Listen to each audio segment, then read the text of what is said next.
Mega channel, সত্য ও শান্তির পথে। আলহামদুলিল্লাহিল্লাযী জাআলাশ শামসা ওয়াল কমারা বিহুসবান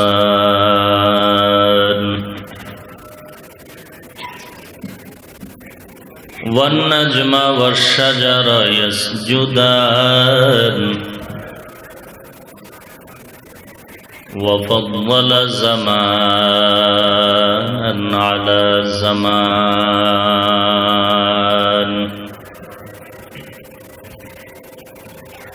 كما فضل مكانا على مكان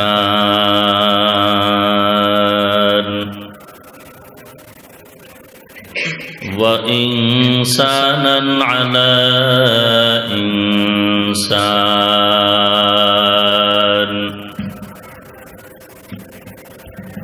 ونشهد أن لا إله إلا الله وحده لا شريك له لا ضد له ولا ند له ولا مثل له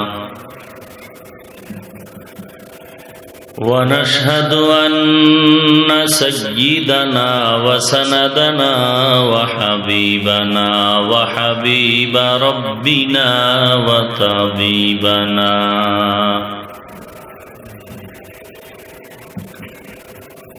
وطبيب قلوبنا ومولانا محمدا عبده ورسوله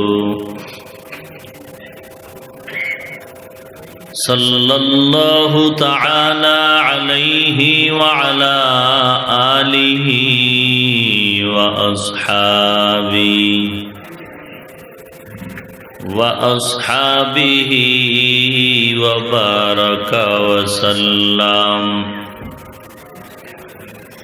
وبارك وسلم تسليما كثيرا كثيرا।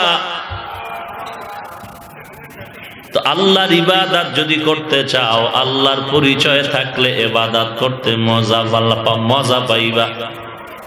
কারণ যে যাকে চিনে না সে তাকে মানে না, যে যাকে চিনে সে তাকে মানার মতো মানে। কেমন মানে? বলে জীবনটা দিতে রাজি হয়ে যায়। অতএব আল্লাহকে চিনো। দুনিয়া ক্ষণস্থায়ী, আখিরাত চিরস্থায়ী। দুনিয়াটা কেমন ক্ষণস্থায়ী? বলে একটা খের কুটা দিয়া যদি কেউ ঘর বানায় 1 বছর থাকার আশা করা যায়, কিন্তু আপনার আমার হায়াতের সীমানা 1 বছর গ্যারান্টি দেওয়া যাবে? 1 মাস, 1 দিন, 1 ঘন্টা, 1 মিনিট নিঃশ্বাসের নাই আছে? নিঃশ্বাসের কোনো বিশ্বাস নাই।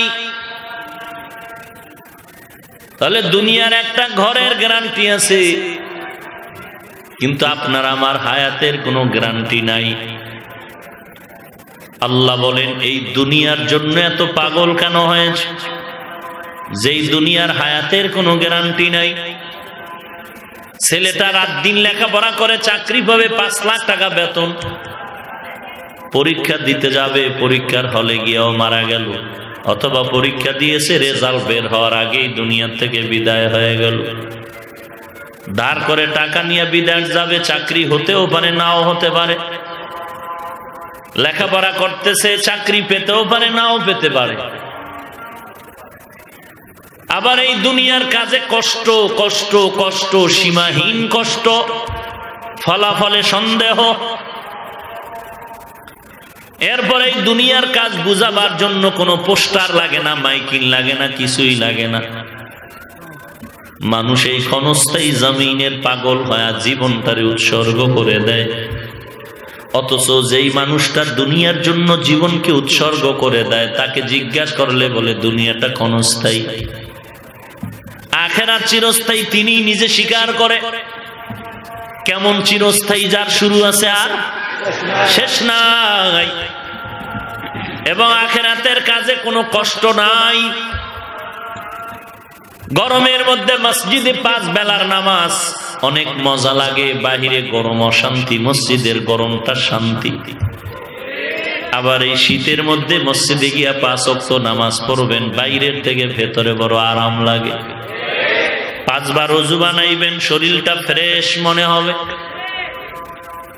কোনো কষ্ট নাই। ফলাফল আল্লাহর তরফ থেকে যা আসবে তাতেও কোনো সন্দেহ নাই। আখিরাত চিরস্থায়ী, ফলাফলে সন্দেহ নাই, কষ্ট কম। দুনিয়ার কাজের ফলাফলে সন্দেহ, কষ্ট বেশি, এবং এটা ক্ষণস্থায়ী। এই দুনিয়ার কাজের জন্য কোনো বয়ান লাগে না, এর পেছনে রাত দিন পাগল পারা হয়, দৌড়ায়। কেমন পাগল? বলে স্বার্থের টানে দুনিয়া পাওয়ার জন্য সন্তানের বাপ হয় জবাই দেয়, সন্তানকে বাবা জবাই করে, বাবাকে সন্তান জবাই করে। অথচ আখিরাত চিরস্থায়ী, যে আখিরাতের কাজে কোনো কষ্ট নাই এবং ফলাফলে কোনো সন্দেহ নাই। আর এই কাজের পেছনে তাবলীগের বয়ান, পীর সাহেবদের বয়ান, জুমার দিন খতিবের বয়ান, বক্তা সাহেবদের বয়ান, এত বয়ান, দিন রাত 2 ঘন্টা 2 ঘন্টা 2 ঘন্টা করে বয়ান। দুনিয়া ক্ষণস্থায়ী, কাজে কষ্ট, ফলাফলে সন্দেহ। আখিরাত চিরস্থায়ী, কাজে কষ্ট কম, ফলাফলে সন্দেহ নাই। এরপর এর পেছনে এত বয়ানের পরেও মানুষ কেন টুপি পড়তে চায় না? পায়ে ধরে ধরে বুঝানো হয় টুপি বড়, মাথা ঠান্ডা হয়ে যাবে, এরপরও টুপি পড়তে চায় না। দাড়িটা লম্বা করো, আল্লাহ খুশি হয়ে যাবেন, নবী খুশি। দুনিয়ার লাইনে হালাল রিজিকের দরজায় যাও, শান্তি হবে। এত বুঝানোর পরেও বান্দা দাড়িটা লম্বা করতে চায় না, পর্দা করতে চায় না, হালাল খাইতে চায় না। ব্যাপারটা কোথায়? আবার একদল মানুষ এই জমিনে তার পাশেই আছে, একই এলাকায় থাকে, বান্দা নামাজ না পড়ার অজুহাত খুঁজে খুঁজে বাইরে চলে, বিড়ি টানে, আজান শুনে কানে আঙ্গুল দেয়। আর একদল মানুষ এই জমিনের মধ্যে আছে যাদের ঠান্ডা নাই, গরম নাই, ফজরের আজানের আগেই ওযু করিয়া মসজিদে হাজির। এদেরকে যদি বলি 5 লাখ টাকা দিব, তুই একদিন টুপি ছাড়া চল, বলবে টাকা নিয়ে চলে যাও, টুপি মাথার থেকে ফালানো হবে না।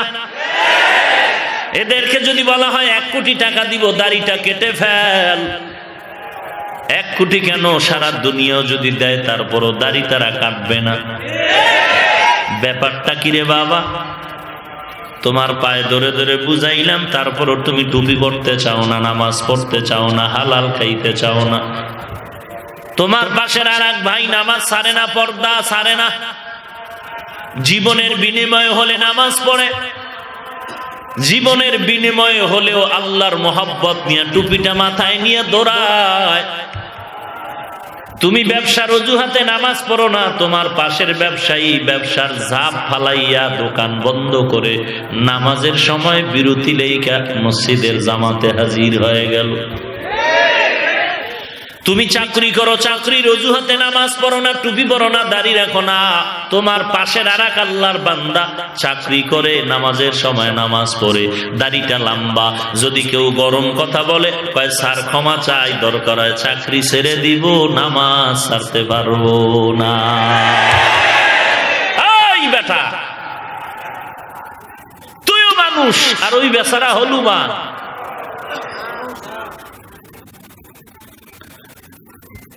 তোমারও হাত 2টা, তারও হাত 2টা, বেনামাজির চোখ 2টা, নামাজিরও চোখ 2টা। ব্যবধানটা কি? আল্লাহ বলেন, ওয়ালাকাদ যারানা লিজাহান্নামা কাসীরাম মিনাল জিন্নি ওয়াল ইনসি লাহুম কুলুবুন লা ইয়াফকাহুনা বিহা ওয়ালাহুম আ'য়ুনুন লা ইউবসিরুনা বিহা ওয়ালাহুম আযানুন লা ইয়াসমাউনা বিহা উলাইকা কাল আনআমি বাল হুম আদাল উলাইকা হুমুল গাফিলুন।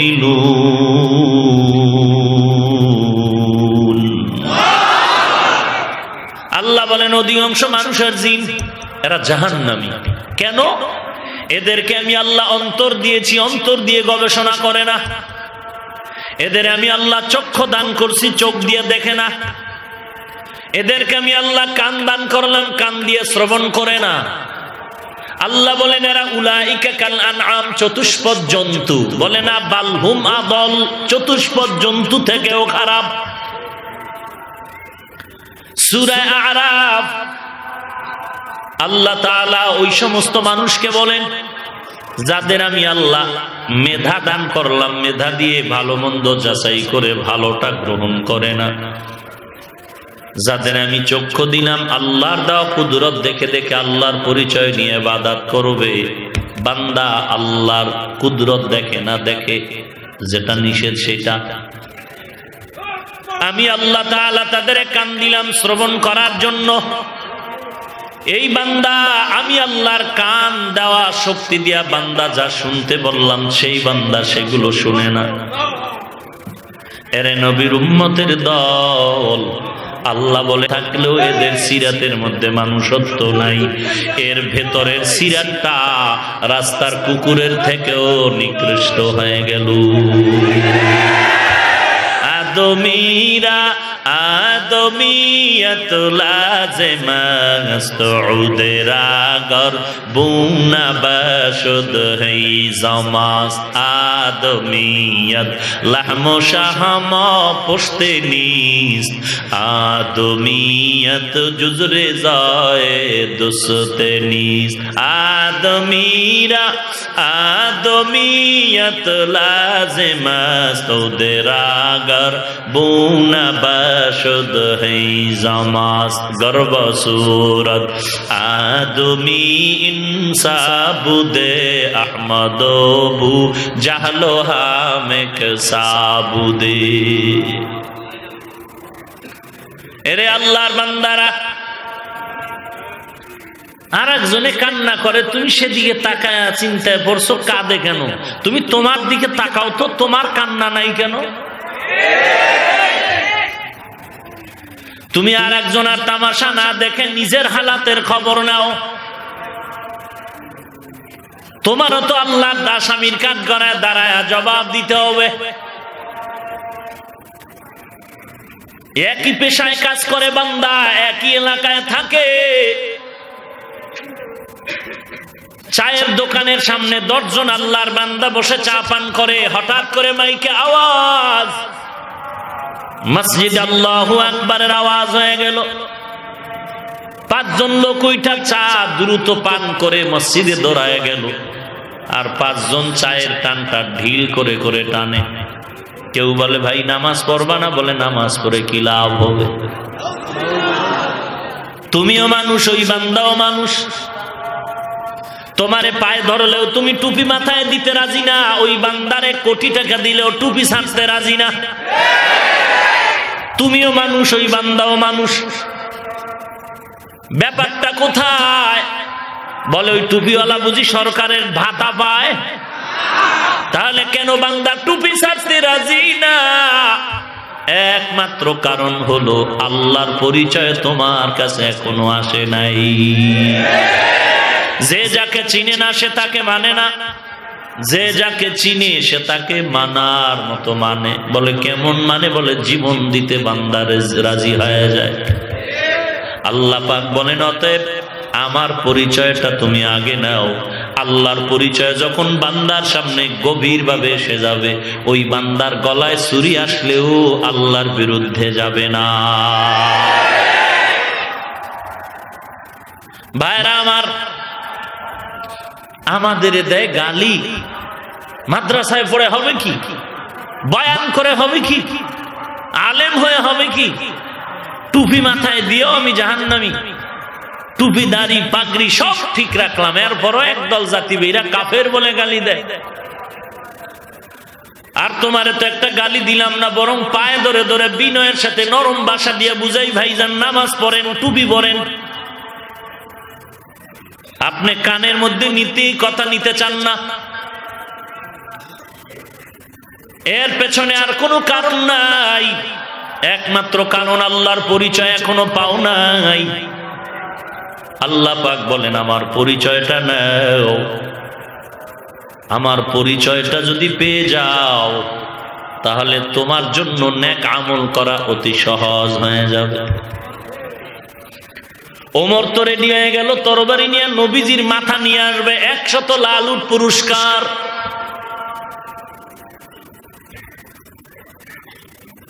সেই ওমর কালেমার পতাকা নিয়ে রেডি হয়ে গেল, আর আবু জাহাল নবীর এত দয়ার বয়ান শুনল, এরপর আবু জাহাল একবারও কালেমা পড়ল না। এরে নবীর উম্মতের দল, আল্লাহ পাক এই জন্য বলেন ওয়াল্লাযীনা জাহাদু ফীনা লানাহদিয়ান্নাহুম সুবুলানা, যারা চেষ্টা করবে আমি আল্লাহকে পাওয়ার জন্য, আমি আল্লাহ তাদের জন্য বহু রাস্তা খুলে দিব।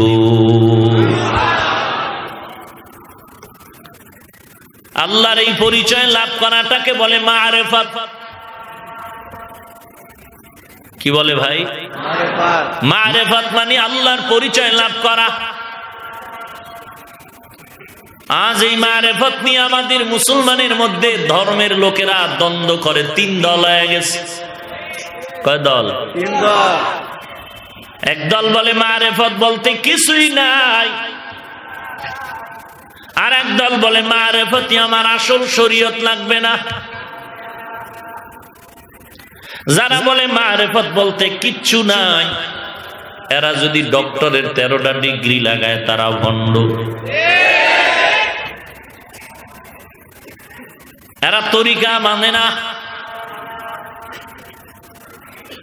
এরা মারিফাত বিশ্বাস করে না।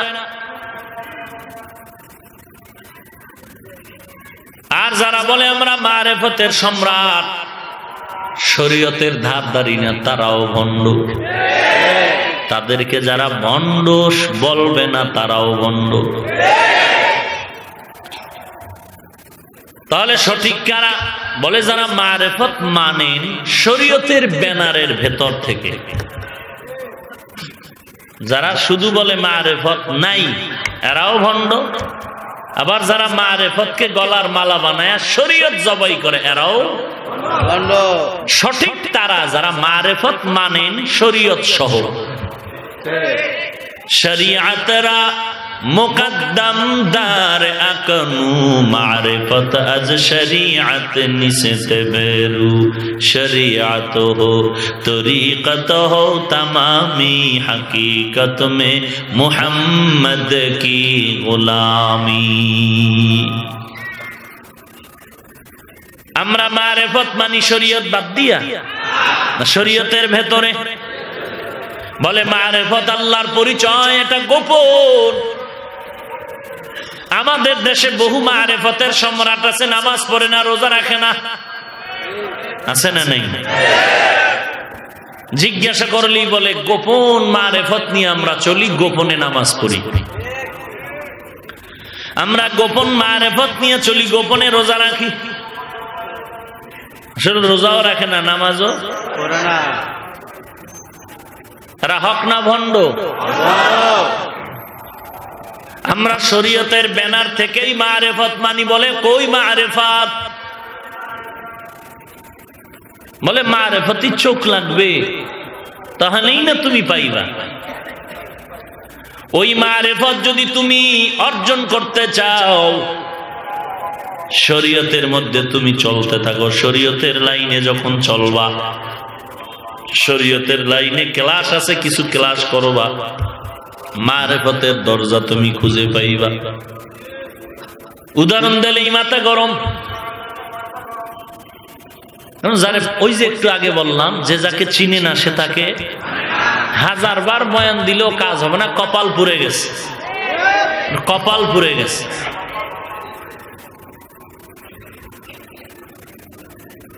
চরমনাইয়ের হুজুর কোন বয়ানে বললেন,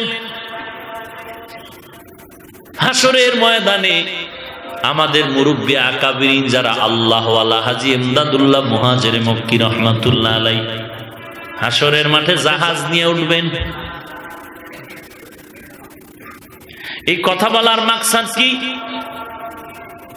আসলে এই দুনিয়ার জাহাজ উঠবে হাসরের মাঠে, বুঝাবার জন্য একটা এক্সাম্পল দিলেন, উদাহরণ দিলেন। মূলত বান্দা তুমি ওই আল্লাহওয়ালার সুরাত ধরো, নামাজ পড়ো, পর্দা করো, হালাল খাও, আল্লাহর গোলামি করো, রসুলের সুন্নত মতে চলো। এটারে নিয়ে যারা সমালোচনা করবে, খোদার কসম এদের কপাল পোড়া।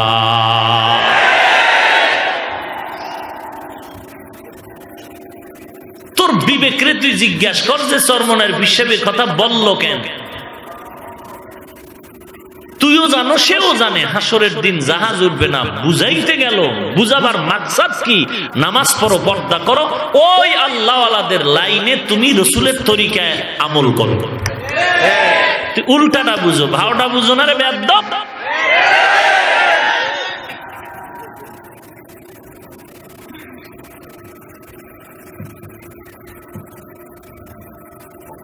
চরমনাইয়ের ময়দানে, উজানির ময়দানে মানুষ বয়ানে লাফায় কেন?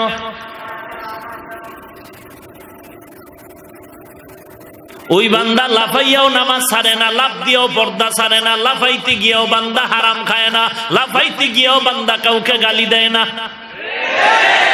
আচ্ছা তুই না লাফাইয়া তুই পর্দা কর, তোর লাফান লাগবে না, তুই পর্দা কর। লাফান ছাড়াই তুই টুপি পর, লাভ দেওয়া ছাড়াই তুই হালাল খা, লাভ দেওয়া ছাড়াই তুই আল্লাহওয়ালার মহব্বত নিয়ে চল, লাভ দেওয়া ছাড়াই তুই তাহাজ্জুদ পড়। তুই বেচারার সমালোচনা করতে গিয়ে না রাখলি দাড়ি, নাই নামাজ, নাই পর্দা, নাই হালাল করো, আল্লাহওয়ালার সাথে বেয়াদবি। তোর এই সমালোচনায় কি আসে আর যায়?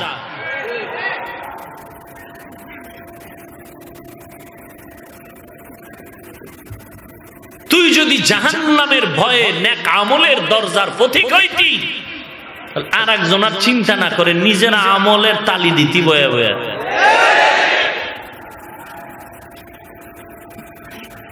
তোর সমালোচনা করার টাইম কই? তোর নিজের আমলের হিসাব কর, তোর স্ত্রীরটা কর, তোর সন্তানের কর, তোর মা বাবারটা কর, তোর ভাই বোনেরটা কর। এতেই তোর আজরাইল এসে যাবে দরজার সামনে। আর একজনের সমালোচনা করার সময় পাও কই?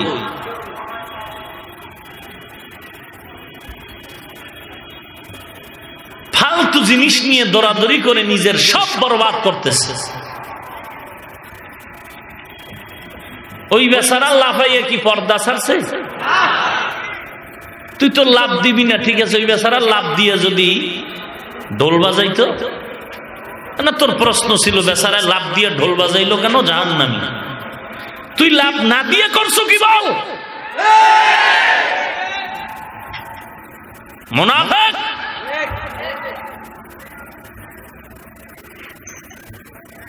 আমাদের সমস্ত বুজুর্গানে দিন তো প্রত্যেকটা বয়ানে বলে, আমরাও বলি, কেউ যদি ইচ্ছা করে চিৎকার দেয়, ইচ্ছা করে মানুষকে দেখানোর জন্য লাভ দেয়, সাথে সাথে কবিরা গুনাহ। আমরা তো বলি।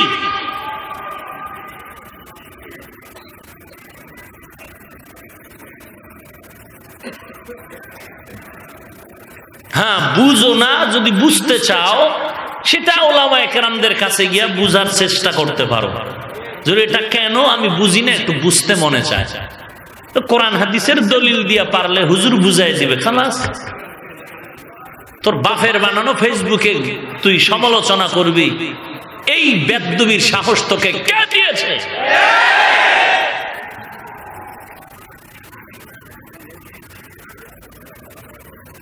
এটি পদে পদে পদে পদে জুতার বাড়ি খাইতেছে, টের পায় না।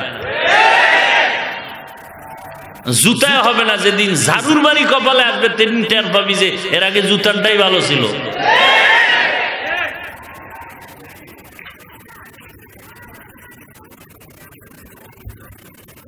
মানুষগুলো দিন হারা হয়ে যাচ্ছে, নামাজ নাই, রোজা নাই, পর্দা নাই, হালাল নাই, এ নিয়ে কোনো টেনশন নাই মাথায়।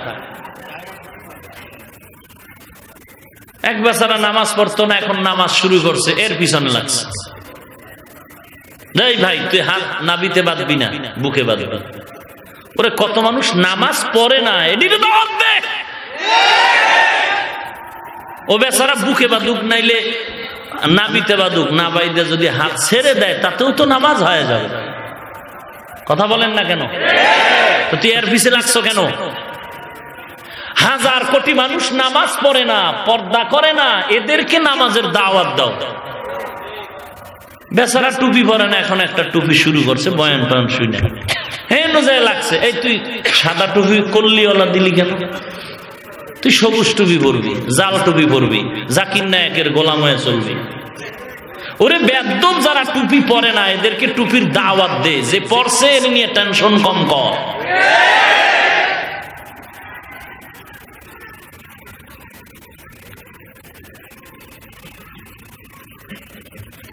এই দেশে পীরের নামে যত শিরিকের গুনাহে লিপ্ত, এদের ব্যাপারে বয়ান করো না কেন? ফিডা খাবি এই ভয়। কত মারাত্মক গুনাহের কাজে মানুষ লিপ্ত। দোহারে হজ বাবার আগমন হইছে, বাইতুল্লাহ আলাদা বানায় তওয়াফ করতেছে। হ্যাঁ গিয়ে জিহাদ করো না কেন? ঢাকার গুফিবাগে ইমাম মাহাদির আগমন হইছে, হ্যাঁ গিয়ে জিহাদ করো না কেন? যারা বলে কোরআন শরীফ পুরানো হয়ে গেছে, পাল্টানো দরকার, তাদের বিরুদ্ধে ফতুয়া দাও না কেন? যারা বলে রসুলের দাড়ি ছাগলের দাড়ির মতো, এদের ব্যাপারে ফতুয়া দাও না কেন? মুনাফিক। সরমনের বিরুদ্ধে দেওয়াটা খুব মজা পাও না? তাবলীগের একটু গালি দিলে খুব মজা লাগে। মায়ের পেট থেকে 5 বছর পড়ার পরে, মায়ের পেট থেকে জমিনে পড়ার 5 বছর পরেই আলিফ বাতা পড়া শুরু করলাম মাদ্রাসায় গিয়া। 20 বছর পর্যন্ত আলিফ বাতা পড়তে পড়তে পড়তে পড়তে রাত নাই দিন নাই, বছরে একবার বাড়ি যাই। টোটাল বছর মাদ্রাসায় ডাউলের পানি, 2 বেলা ভাত বাটি মাপ দিয়া, একটা লুঙ্গি একটা জামা, 2 বছর একটা জামা গায়ে দিছি, আর এখন এক জামা একদিনের বেশি গায়ে দেই না।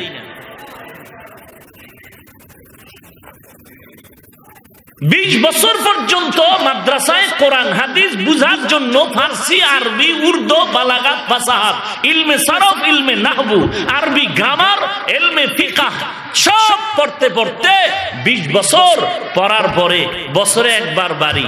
অল টাইম কোরআন হাদিস নিয়ে মাদ্রাসায় পড়ে থাকি, ওস্তাদদের পেছনে সময় দেই আল্লাহর কোরআন বুঝার জন্য। এরপরে মাদ্রাসার থেকে ওস্তাদরা মাথায় পাগড়ি দিয়ে বললেন এবার ময়দানে কাজ করো।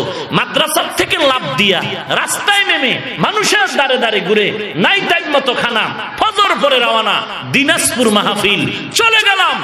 ভোর রাত্রে গিয়ে পৌঁছলাম, ভাড়া গাড়ি গাড়ি করে করে করে করে করে করে ভোর রাত্রে পৌঁছলাম রংপুর পীরগঞ্জ থানায়। সেখানে গিয়ে দেখলাম প্রচন্ড কুয়াশা, মানুষ বসে আছে।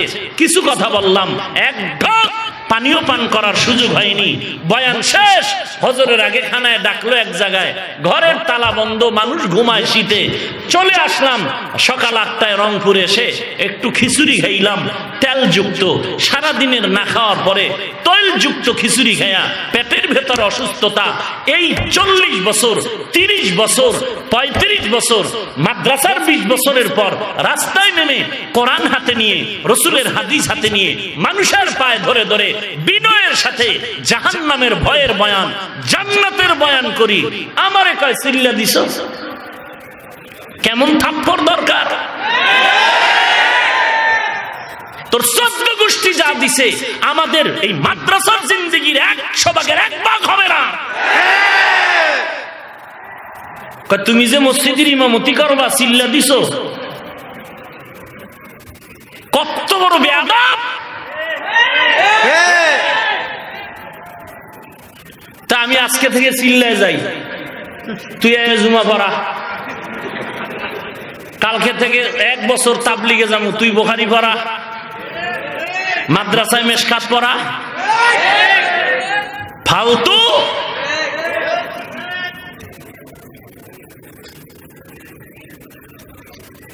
শিয়ালের হাতে মুরগি আমানত দিলে যা হয় তাই হচ্ছে।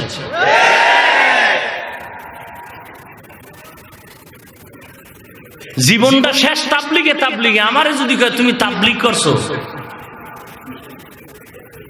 চিন্তা করেন। আমি আলেম হইছি, মাওলানা লেখছি, আমার এলেমের বরকত নাই, আমি তাবলিগে যাইনি।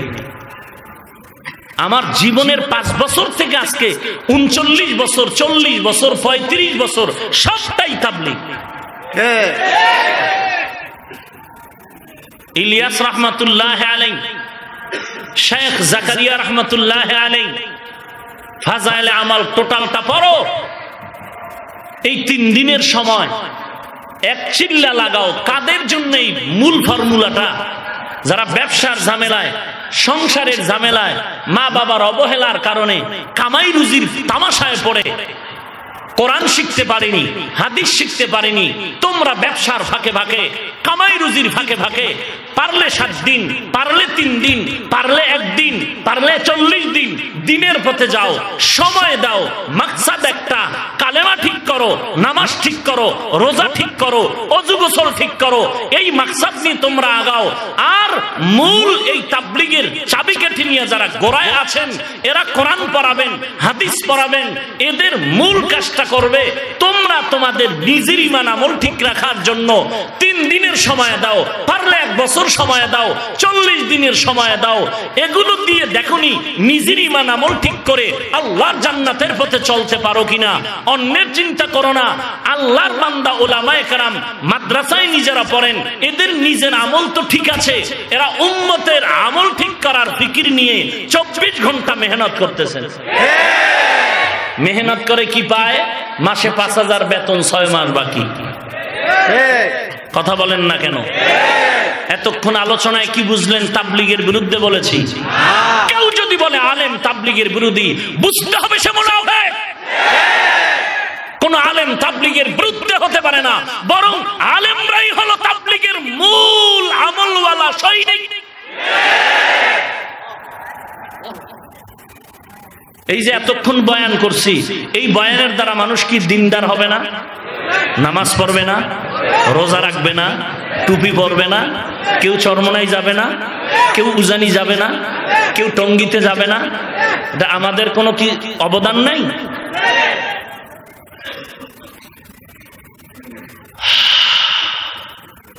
হাজারো প্রশ্ন তাবলিগের বিরুদ্ধে আমরা দাঁত ভাঙ্গা জবাব দিই। আমাদের উলামায়ে কেরাম মুরব্বীরা জবাব দেন লিখিত আকারে, বয়ানের মাধ্যমে। যত মোকাবেলা উলামায়ে কেরাম করতেছেন শিরকের বিরুদ্ধে, বেদাতের বিরুদ্ধে, মুনাফিকের বিরুদ্ধে, বাতিলের বিরুদ্ধে, সকল ভূমিকা উলামায়ে কেরামরা নিয়ে আগাচ্ছেন। এরপরও দেখেন তো, আমি তো আপনাদের পাশে। কোথায়?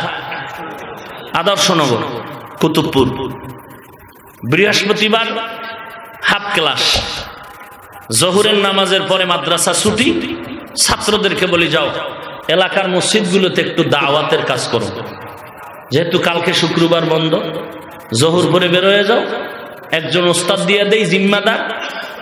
শনিবার সকালে ক্লাস, শুক্রবার সারাদিন ঘুরলো, বৃহস্পতিবার রাত্রে থাকলো, আগামীকাল শুক্রবারে রাতের বেলা আসলো, বা পরের দিন ফজর পরেও যদি আসে কাছাকাছি। কোন দিক থেকে ওলামায়ে কেরাম পিছনে? একদিক থেকে পিছনে সংঘাত, উশৃঙ্খলতা, বেদবির থেকে ওলামায়ে কেরাম পেছনে।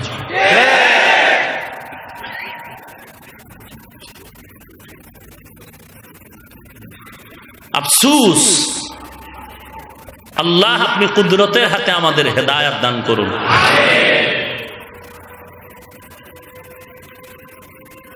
ছয়সুলের তাবলিগ হারাম বলে না অনেক টুপিওয়ালা, ভাগরিওয়ালা। কথা বলেন না কেন? কাফের কয়া গালি দেয় তাবলিগওয়ালাদের কাফের। তাবলিগ হারাম, ছয়সুলের কোনো তাবলিগ নাই। এই বিষয়গুলো চুলচেরা কোরআন সুন্নাহর আলোকে বিস্তারিত মা দালাইল আমাদের উলামায়ে কেরাম বয়ান করেন। বিশেষ করে আল্লামা অলিপুরি সাহেব তার লম্বা চওড়া জিন্দেগির বয়ান এই তাবলিগ নিয়ে। কত জবাব বাতিলের বিরুদ্ধে আমরা দেই। আলহামদুলিল্লাহ, দিন দিন তাবলিগ কমে না বাড়ে? জোরে বলেন।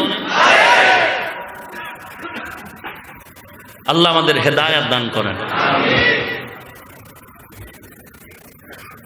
অতএব যদি না বুঝে কিছু বাজে মন্তব্য করে থাকেন, ভুল কথা বলে থাকেন, আল্লাহর কাছে তওবা করে নিবেন। আমাদের মাকসাদ আমরা জান্নাত চাই, জাহান্নাম থেকে বাঁচতে চাই।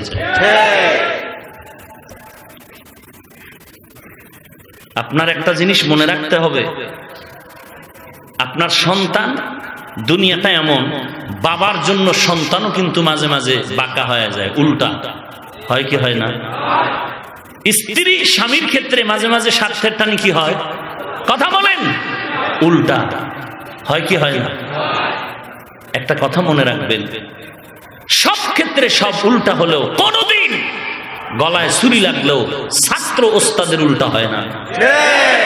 বিশেষ করে মাদ্রাসা, স্কুল কলেজ বাদ দিই, কারণ হ্যাঁ হুজুরের বিরুদ্ধে, শিক্ষকের বিরুদ্ধে টাটকা আন্দোলন করে ছাত্ররা, করে কি করে না?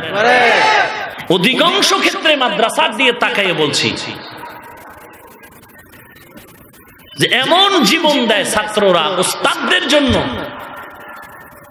এই ওস্তাদরা যদি খালি একটু আঙ্গুল বাঁকা করে একটু বাঁকা দিকে তাকাইতে বলে, আর ছাত্ররা যদি হুজুরের হুকুমে দৌড় দেয়, পাড়ার তলে সব বেঈমান সাইজ হয়ে যাবে। কিন্তু হুজুরেরা কখনো বলে না, এই ছাত্র খবরদার, মাদ্রাসার বাউন্ডারিতে থাকো আর নামাজ পড়ে আল্লাহর কাছে দোয়া করো, কান্না করো। কত কষ্ট করে ছাত্ররা, কত কষ্ট, ঠিক মতো খানা নাই, ঘুম নাই, কত কষ্ট। আপনারা আমার উপরে রাগ করতেছেন? আবারও প্রশ্ন করি, তাবলীগের বিরুদ্ধে বলেছি? যদি কেউ মনে করেন কিছু কিছু, তো তার মার এখনো ঠিক হয়নি আপনার। আল্লাহ আপনি কুদরতের হাতে আমাদেরকে হেদায়েত দান করুন।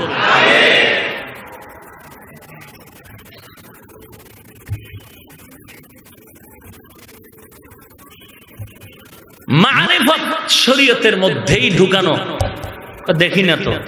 আচ্ছা বলুন, দুধ আছে না, গাভীর দুধ আপনাদের দিকে নেই? রাসূল তো দুধের ব্যাপারে অনেক বয়ান করছেন, খুব দামি জিনিস। কিতাবের মধ্যে আছে দুধের ভিতরে 10টা উপকার আছে। রাসূল বলেছেন বেশি বেশি গাভীর দুধ পান করো। আচ্ছা বলুন, এই দুধের মধ্যে মাখন আছে, ঘি আছে, ছানা আছে, বিশ্বাস করেন? সবাই বলেন বিশ্বাস করেন? আমি যদি বলি কই দুধ নিয়ে আয়, আপনি 5 কেজি দুধ আমার সামনে আনলেন, আপনি কি বললেন? দুধের ভিতরে ঘি আছে, ছানা আছে, মাখন আছে। আমি বললাম কই? হাত দিয়ে ঘুরাই দেখো ভিতরে আছেন।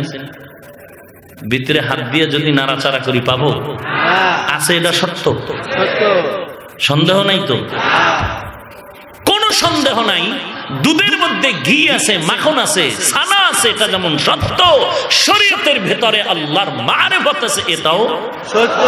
দেখি না তো, দেখবা, কাজ করা লাগবে। কি? মেহনত করো, মুজাহাদা করো। কিভাবে? বলে 4 হাতের একটা বাঁশ হাতে নাও, মিডিয়াম।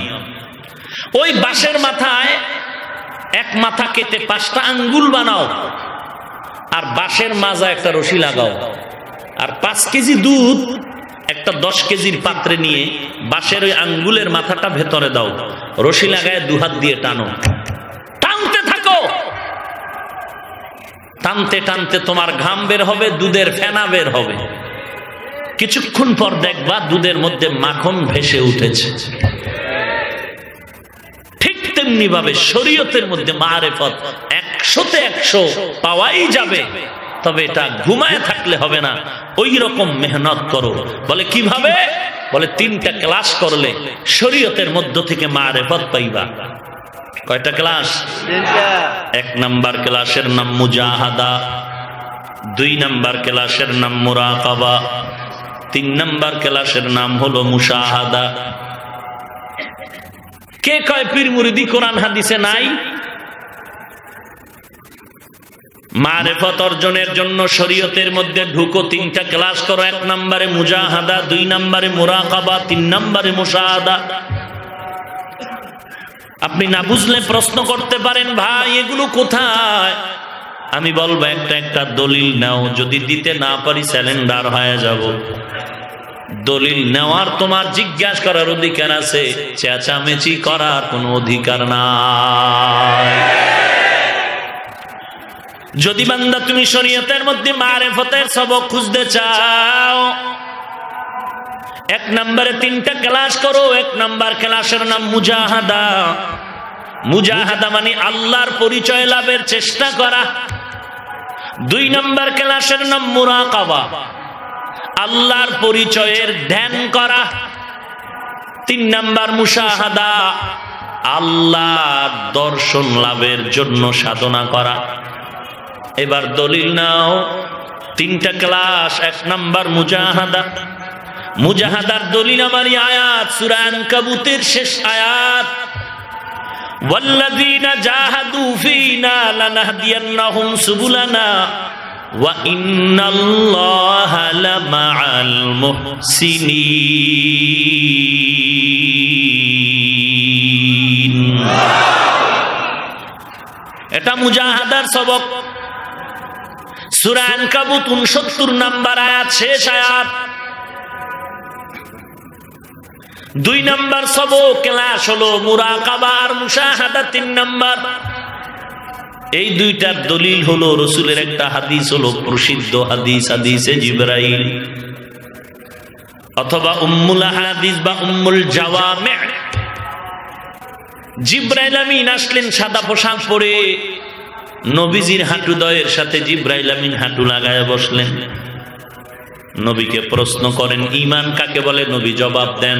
প্রশ্নকারী জিবরাইল আবার সত্যায়ন করে, নবী আপনি সত্যই বলছেন। জিবরাইল আবার প্রশ্ন করেন, ইসলাম কাকে বলে? নবী জবাব দেন, বলে সাদাক্তা, আপনি সত্যিই বললেন। নবীকে আবার প্রশ্ন করলেন, ইহসান কাকে বলে? নবীজি জবাব দিলেন, আনতা আবুদাল্লাহা কাআন্নাকা তারাহ ফাইন লাম তাকুন তারাহ ফাইন্নাহু ইয়ারাক। ইহসানের জবাব নাও। যাদের মধ্যে ইহসানের গুণ থাকবে তাদের নাম মুহসিন। মুহসিন যারা, তারা আল্লাহর রহমতের চাদরের মধ্যে আবৃত হয়ে আছে। আল্লাহ তাআলা বলেন, ইন্না রাহমাতাল্লাহি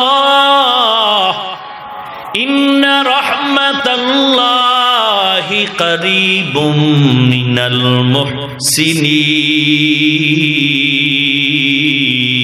মুহসিনিন। মুহসিন যারা, তাদের মধ্যে ইহসানের গুণ থাকবে। জিবরাইল আমিন বললেন, ইহসান কি জিনিস? মায়ার নবী জবাব দিয়ে বললেন, আল্লাহর ইবাদত এমন ভাবে করো যেন তুমি আল্লাহকে দেখতে পাও। আল্লাহর ইবাদত এমন ভাবে করো যেই ইবাদত করতে গিয়ে তুমি নিজে আল্লাহকে দেখতে পাও।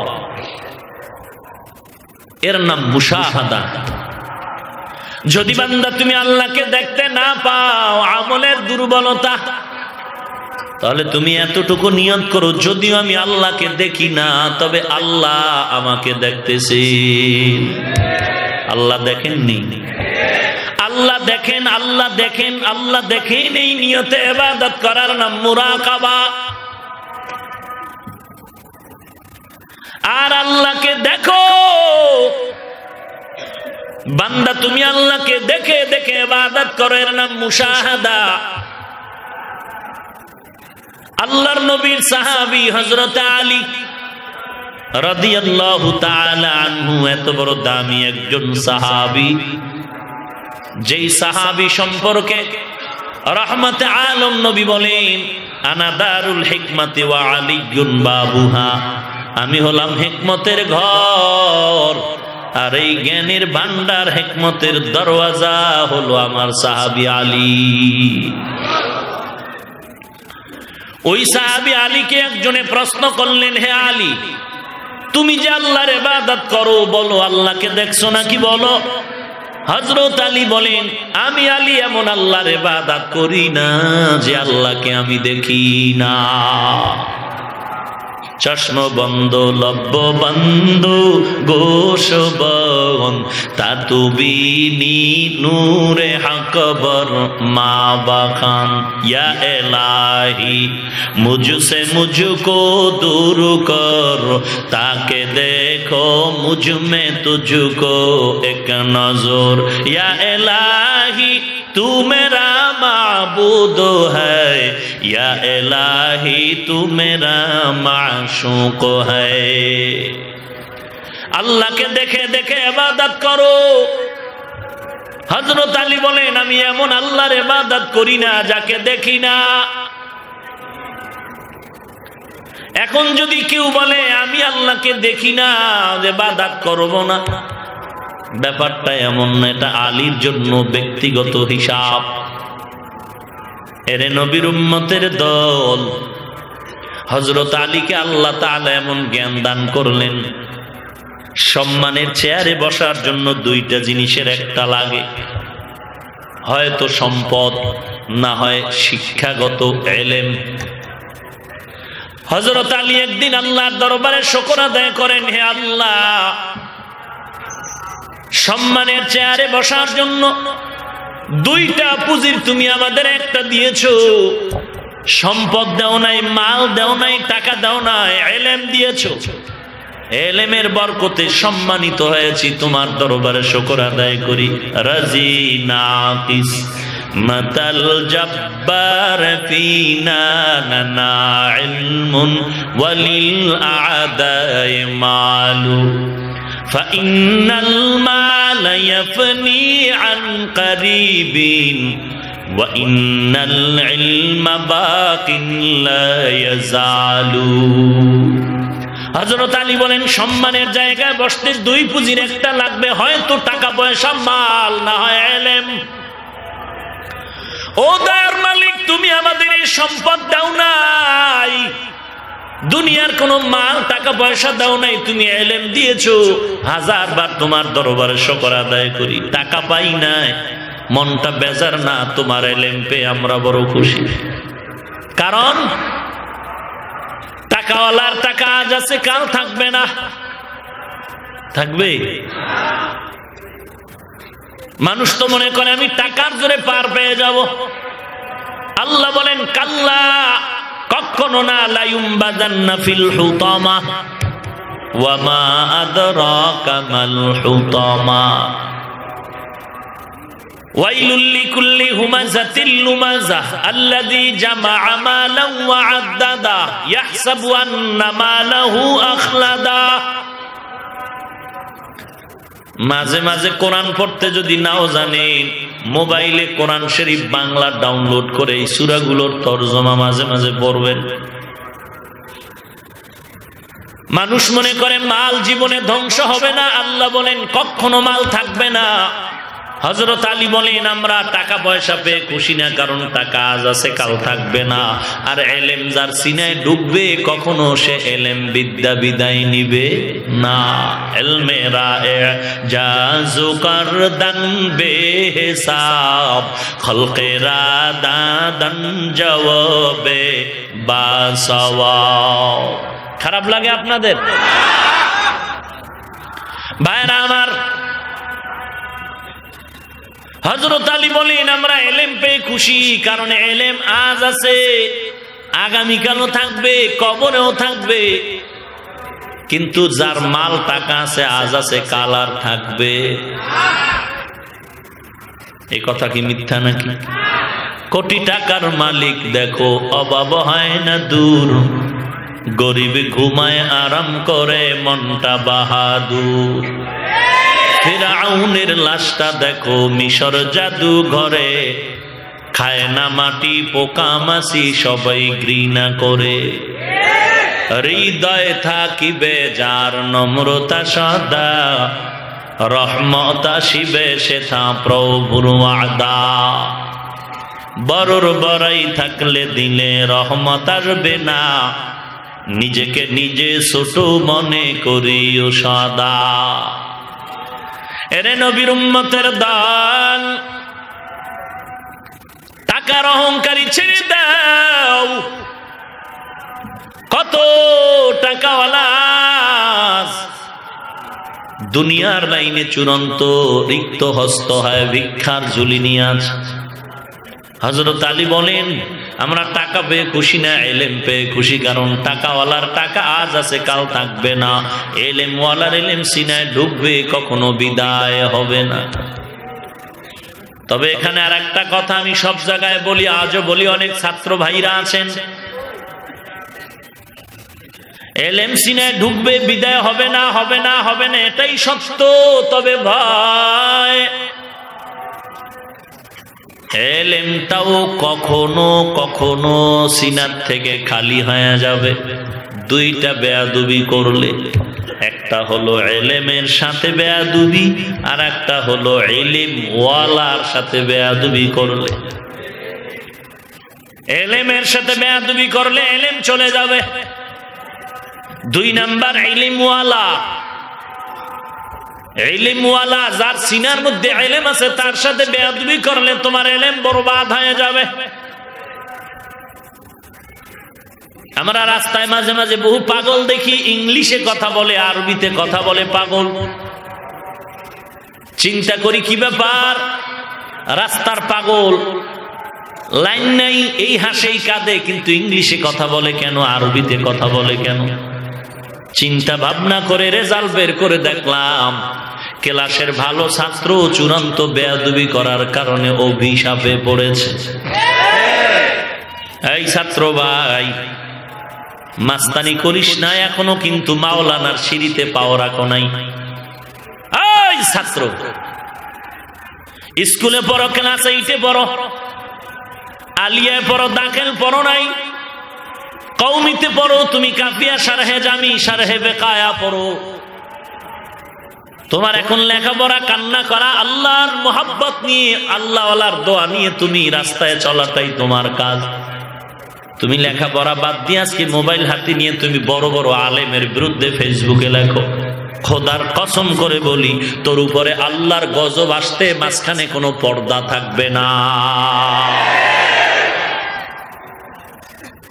সাবধান, খবরদার। গজবে পড়ে আছো, তুই টের পাও না, গজব এসে গেছে, তুই টের পাও না। তোর গত ফাইনাল পরীক্ষার রেজাল্ট আর এই পরীক্ষার রেজাল্ট দেখ কি অবস্থা।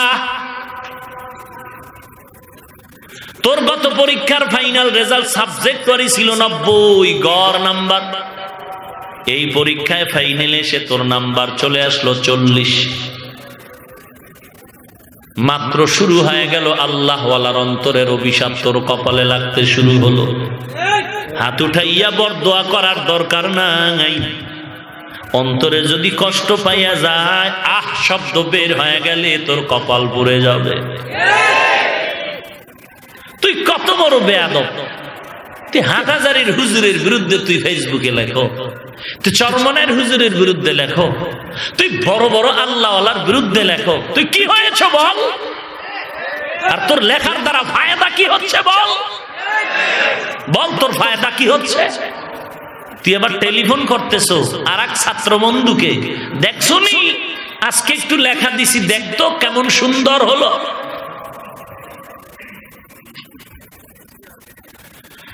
হায় হায় ভাইরা আমার,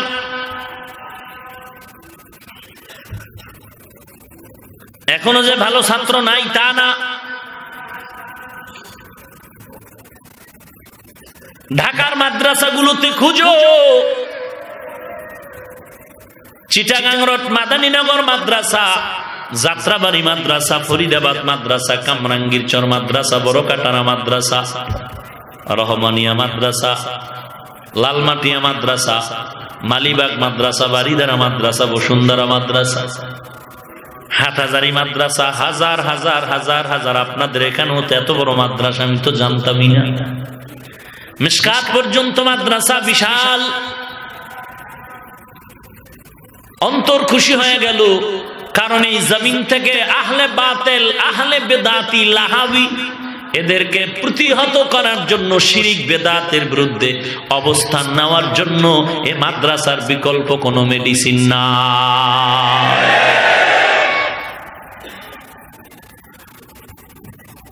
এই মাদ্রাসাগুলোতে যারা বলে জঙ্গি ট্রেনিং হয়, এরকম বেদ্যপ আছে না নাই? প্রশাসন সরকার 40 বছর পর টের পাইছে যে হ্যাঁ কি হয়, প্রকাশ করে দিল। প্রকাশ করার পরে সরকারের নখদর পরে নিয়ে নিল। সরকার এটাকে স্বীকৃতি দেওয়ার মানে আমাদের নজরের বাইরে ছিল, এখন আমরা নজরের ভেতরে নিয়ে আসলাম। এরা আমগো নাগরিক, এরা বৈধ নাগরিক। এবং এখানে কি হয়, যারা ঘুমাইয়া ঘুমের ঘরে স্বপ্নে আবল তাবল বলছিল, এখন তারাও বলে না না ভুল বলেছি, এখানে আদর্শ মানুষ তৈরি হয়। এরপরও যারা বলবে এই মাদ্রাসাগুলোতে জঙ্গি হয়, আমি বলবো তোর 14 গোষ্ঠী জঙ্গি, এজন্য তুই তাকাইলি দেখো জঙ্গি, তোর 14 গোষ্ঠী জঙ্গি বেয়াদব। ভাইরা আমার, এরপরও যদি কেউ টেস্ট করতে চাও, ফজরের আজানের 1 ঘন্টা আগে, কয় ঘন্টা? ফজরের আজানের 1 ঘন্টা আগে মাদ্রাসার দেওয়ালে গিয়ে কানটা লাগায় দেখ, ছোট ছোট বাচ্চাদের কোরআন তেলাওয়াতের আওয়াজ। সব মাদ্রাসার দেওয়ালে কান লাগায় দেখো, ফজরের আজানের 1 ঘন্টা আগে ছোট ছোট বাচ্চাগুলো, যারা সকাল 10টার আগে ঘরে থাকলে ঘুম থেকে উঠে না, ওই সন্তানগুলো মাদ্রাসা এখন ঠান্ডা পানি দিয়ে ওযু বানাইয়া ফজরের আজানের 1 ঘন্টা আগে উঠা 2 রাকাত নামাজ পড়ে আবার কোরআন নিয়ে আমার মাওলার দরবারে তেলাওয়াত করে আর কান্দে, আর বলে ও মালিক, দুনিয়ার টাকা চাই না, চাকরি চাই না, সার্টিফিকেটের জন্য চাই না, ও আল্লাহ কোরআন পড়ে আলেম হতে চাই, তোমার মারিফত অর্জন করতে চাই। তুমি বুঝো না, তোমার আর কেমনে বুঝাইতাম। এই মাদ্রাসাগুলো তো আল্লাহর কুদরতি সাহায্যে চলে। কোটিপতিওয়ালারা টাকা দিয়া যায়, ইচ্ছা করে এসে টাকা দেয়, চাল দেয়, ডাল দেয়, যা লাগে দিয়া যায়, মনের খুশিতে বেজার না। আজকে এক দলের জ্বালা পড়া শুরু হয়ে গেল। কওমি মাদ্রাসাওয়ালাদেরকে নজরে নিল কেন? সরকার সহ্য করতে পারে না। এখন বিভিন্ন অজুহাত দেয়, কয় এখানে পড়ালেখা করে লাভ নাই, ফার্সি পড়ায়, উর্দু পড়ায়, নি পড়ে লাভ কি?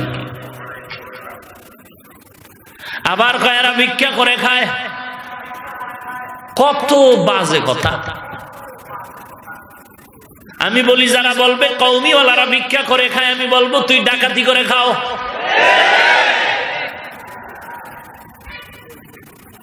তুই তো গিয়ে বলছো 13 লাখ টাকা দিবি, নাইলে দোকান বন্ধ। না হয় কারো পাও ধরতে ধরতে তোমার জুতা ক্ষয় হয়ে গেল।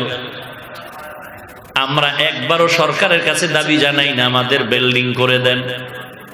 ছাত্ররা কয় হুজুর থাকতে কষ্ট, ঘুমাইতে কষ্ট, দোয়া পর ফজরের পরে সূরা ইয়াসিন পড়ো, আল্লাহর কাছে কান্না করো, ভোর রাত্রে দোয়া করো। কান্না শুরু হয়ে গেল, দোয়াও চালু হয়ে গেল। একজন আল্লাহর বান্দা ঈশা বলে হুজুর মাদ্রাসার 7 তলা বিল্ডিং করতে যা লাগবে আমি একা সব দিয়ে দিব। এই বেটা চাপাবাজি করি না, চাপাবাজি তুই করো, আমরা চাপাবাজ না, নগদ পুরস্কারের কথা বলতেছি।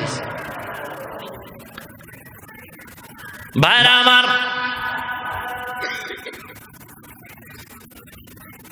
আল্লাহ তাআলার এগুলো বরকত।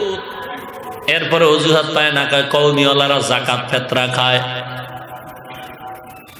তো কওমি মাদ্রাসার মধ্যে অধিকাংশ এতিম অসহায় গরিবরা লেখাপড়া করে। যাকাত কি ধনী খাবে না গরিব? এই মাসলা তোর থেকে শিখতে হবে না কি বেয়াদব? কওমিওয়ালা উলামায়ে কেরাম মাসআলা জানে না যাকাত ফিতরা কে খাইব? এবার এই স্লোগান বাদ দিয়ে কয় যাকাত ফিতরা খায়, এর জন্য দোষ না, কিন্তু এলেমের জোর কম। আচ্ছা তোর জোর বেশি, তুই এলেমের জোর দিয়ে কি করলি বল? বাংলাদেশ না সারা দুনিয়া খুঁজে বের কর, সারা দুনিয়া খুঁজে দেখ কাদিয়ানীর বিরুদ্ধে, বাতিলের বিরুদ্ধে, রসুলের দুশ্মনের বিরুদ্ধে, শিরিকের বিরুদ্ধে, বেদাতি লাহাবিদের বিরুদ্ধে যত আন্দোলন এই জমিনে হয়েছে, কওমিওয়ালাদের অবদানকে ঠেলে দেওয়ার কোনো রাস্তা না। ঠিক কিনা বলো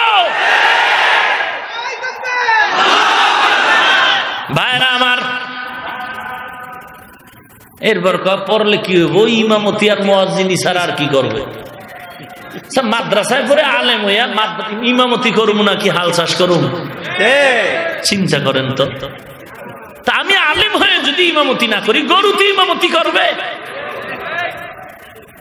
কত বড় নিচু বংশের মানুষ, থার্ড ক্লাসের মেধা, কত হিংস্র অন্তর নিয়ে চলে। এইবার রেজাল্ট, প্রত্যেকটা থিমের একটা রেজাল্ট বের করতে হবে। এতক্ষণ যে আলোচনা করলাম, আলোচনার নির্যাস আপনাদের থেকে রেজাল্টটা চাই। বলুন তো, আমি এতক্ষণ আলোচনায় কি বুঝাইলাম? আলিয়ার বিরুদ্ধে বলেছি, স্কুল কলেজের বিরুদ্ধে বলেছি, বাড়ি গিয়ে প্যাচ লাগাইতে তো আর বাড়ি যাওয়া লাগবে, ওই সিফার ভিতরে বই তো মোবাইল রেডি আছে না নাই? আহা, আল্লাহ আপনি আমাদেরকে হেদায়েত দান করুন। আর একটু সামনে যাই।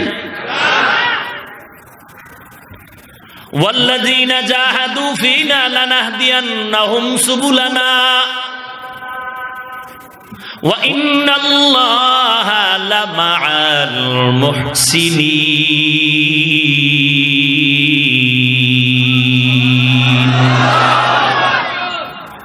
হযরত আলী বলেন, আমি এলেম পেয়ে খুশি, টাকা পেয়ে খুশি না। কেন? বলে, টাকাওয়ালার টাকা আজ আছে কাল থাকবে না, এলেমওয়ালার এলেম ঢুকলে বিদায়।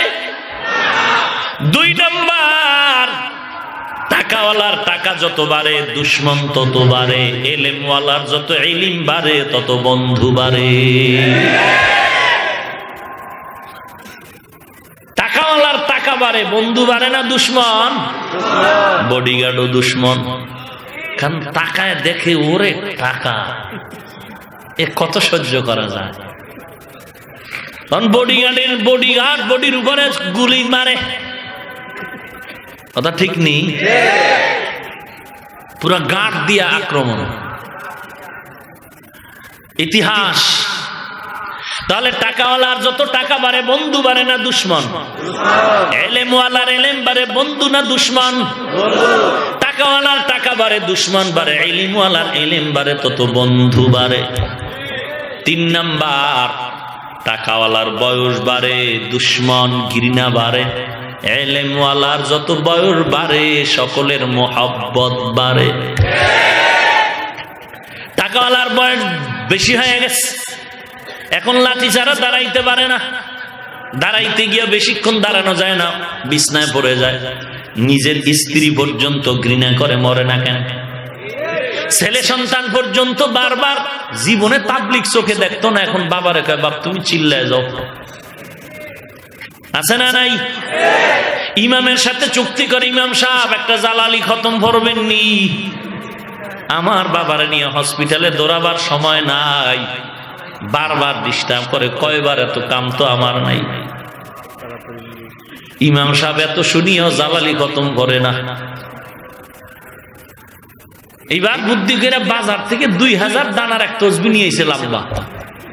বাবারে গিয়া কয়, বাবা তুমি মসজিদের কোনায় তসবি টানো, টাইনা শেষ করতে ফজর হয়ে যায়। টাকাওয়ালার বয়স বাড়লো, ঘৃণা বেড়ে গেল। আর এলেমওয়ালার যত এলেম বাড়ে বয়স বাড়ে, ঘৃণা বাড়ে না, সবার মোহাব্বত। কথা কন না কেন? হাটহাজারীর হযরত এত অসুস্থ, আইসিইউতে ঢুকে গেল, মনে হয় যেন কেউ বলছে বাঁচবে না।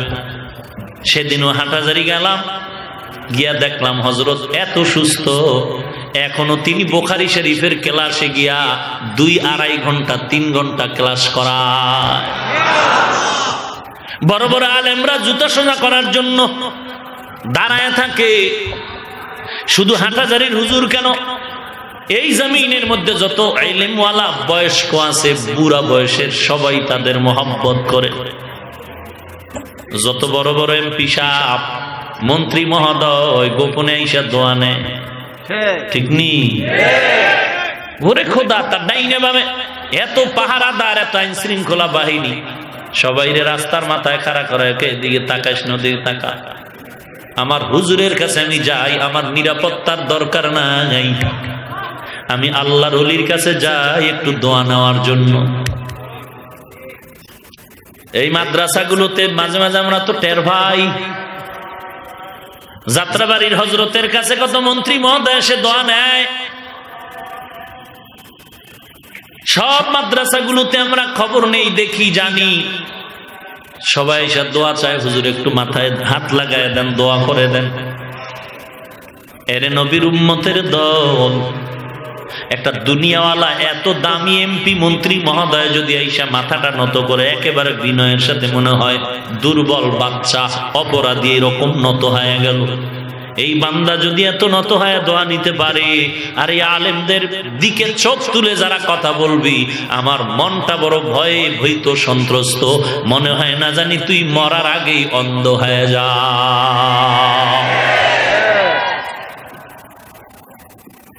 সাবধান! হযরত আলী আল্লাহকে দেখে দেখে ইবাদত করেন। মারিফাত আল্লাহর পরিচয় লাভের জন্য তিনটা ক্লাস করো। 1 নম্বর মুজাহাদা, 2 নম্বরে মুরাকাবা, 3 নম্বরে মুশাহাদা। এই তিনটা ক্লাসে যদি নাম্বার পেয়ে তুমি উত্তীর্ণ হতে চাও, তাহলে 3টা গুণ নিয়ে তোমার ক্লাস করতে হবে। 3টা গুণ লাগবে, না হয় আগাইতে পারবা না। 1 নাম্বার গুণ লাগবে তোমার আদব। কি লাগবে?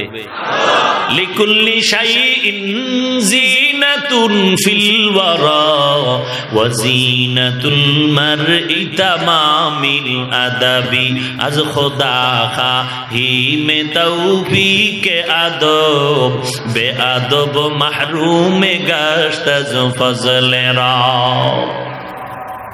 বেদবের এই ক্লাসে উত্তীর্ণ হতে পারবে না, আদব রক্ষা করতে হবে। 1 নাম্বার গুণ হলো আদব।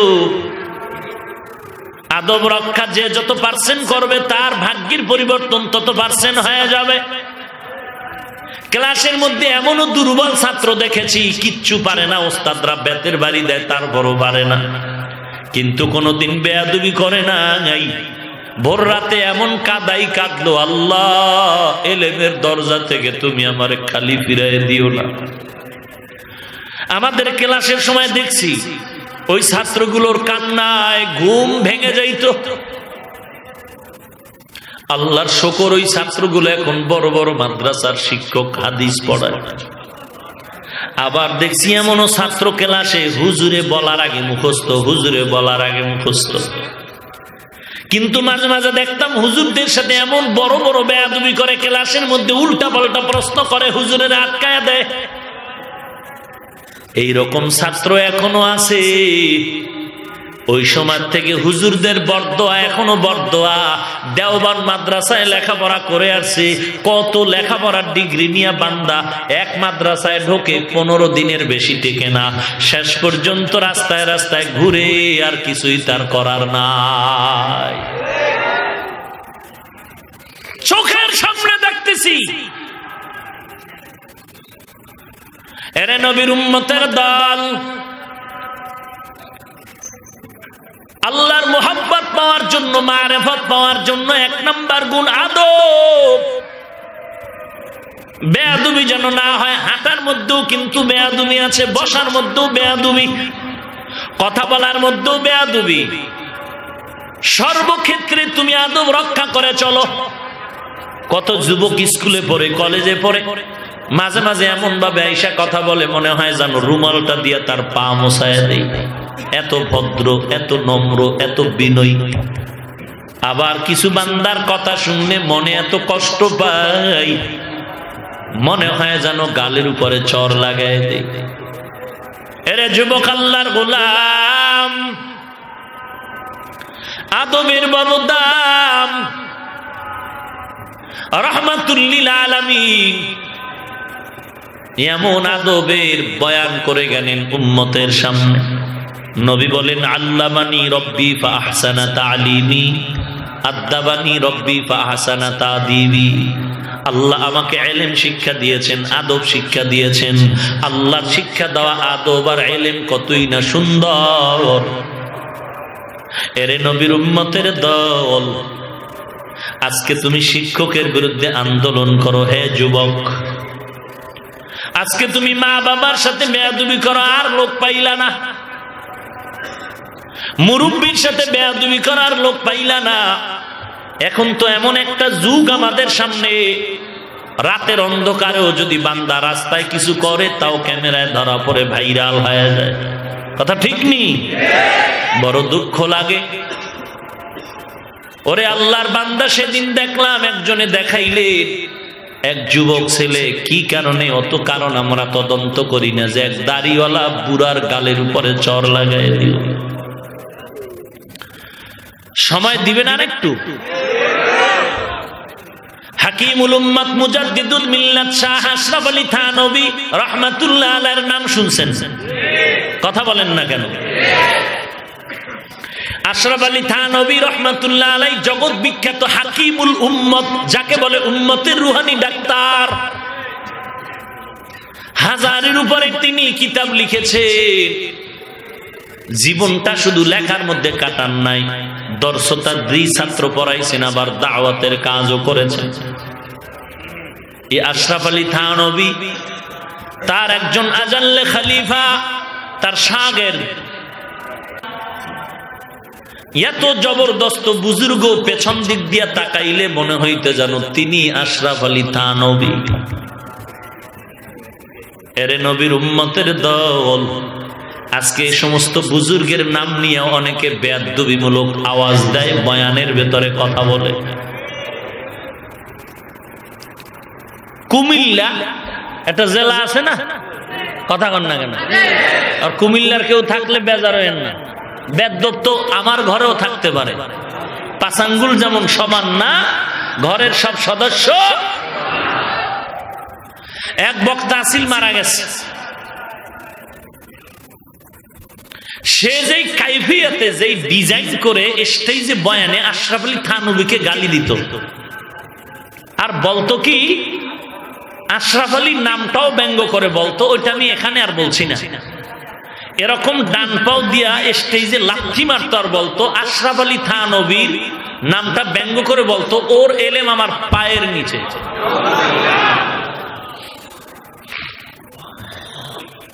শেষ পর্যন্ত ওর মৃত্যুর বিছানায় এই পাও পচতে পচতে পচতে পচতে দুর্গন্ধে পুরা এলাকা মুখরিত, জীবন শেষ হয়ে গেল। আজকে বহু চাপাবাজ দেখবেন এই সমাজে, সাধারণ মানুষেরা তো বিভ্রান্তে পড়ে যায়, কিছু বলতেও পারে না। হেও তো টুপিওয়ালা, লম্বা ভাগরি, ডিগ্রি 13টা, কি কই আবার কোন গজবে ভরি। কথা বুঝেন নাই? সাধারণ মানুষ দ্বিধায় পড়ে যায়। হাফিজুর রহমান আলীগঞ্জ মাঠে বয়ান করে গেল, আর এত বড় ভাগরিওয়ালা ডক্টরের ডিগ্রি লাগাইয়া আর একজনে আর এক মাঠে আইসা হাফিজুর রহমান রে কাফের বলে গেল। সাধারণ মানুষ দ্বিধায় পড়ে গেল, কি করি, কিছু বলাও যায় না, কোন মুসিবতে পড়ে যায়। চরমনের হযরতকে বলে, চরমনের পিসাব বলে মুরতাদ হয়ে গেছে। নাউজুবিল্লাহ আসে না? হাটহাজারীর হযরত নাকি বাউফল, বাউফল পটুয়াখালী জেলার এক থানা, বাউফলে বাহাসে পালায় গেছে। নাউজুবিল্লাহ ইয়ে না? কত বড় মিথ্যাবাদী দাজ্জাল হলে এত বড় বেয়াদবিমূলক কথা বলতে পারে? অথচ হাটহাজারী হুজুর কেন, তার 14 বংশের কেউ বাউফলে যায় নাই। চিন্তা করেন। একজনে বলে আমি রোজা ভাঙি না, রাখেই না, ভারবে কসু। হুজুর বাউফল যাই নাই। কত বড় মিথ্যাবাদী হলে এত বড় আল্লাহর ওলির নামে এত বড় অপবাদ। এই চাপাবাজেরা মাঝে মাঝে স্টেজে কিতাবাদি নিয়ে বয় সাধারণ পাবলিকের সামনে, আর আর সাফার জোরে কয় 13 মণ ওজনের কিতাব বাসায় রেখেছি। কত বড় চাপাবাজ হলে কয় 13 মণ ওজন কিতাবের, এটা বাসায়। আমি সেদিন চিটাগাং রোডে বলছিলাম, তুমি যদি সাধারণ পাবলিকের সামনে কোরআন খুইলা দিলে কেউ কিছু বুঝবে না, হাদিসের কিতাব খুইলা দিলে বুঝবে না, এদের সামনে কিতাবের বাহাদুরি কেন?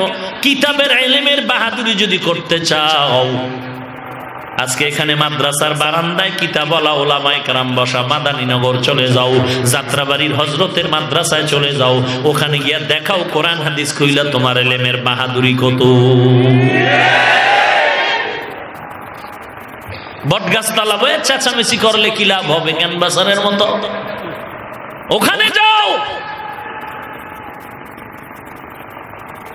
আল্লাহ আপনি আমাদের হেদায়েত দান করুন। ভাইরা আমার,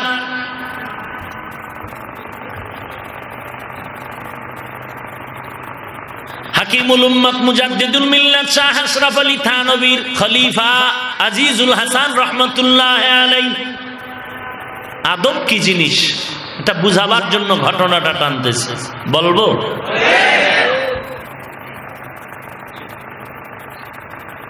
তিনি রাস্তা দিয়া চলতেছেন, পেছন দিক দিয়া তাকাইলে মনে হয় তিনি আশরাফ আলী থানভী। রাস্তার এক পার্শ্ব দিয়ে আল্লাহর ওলি চলছেন, ডান দিক দিয়ে, রাস্তার ডানে হাঁটা সুন্নত।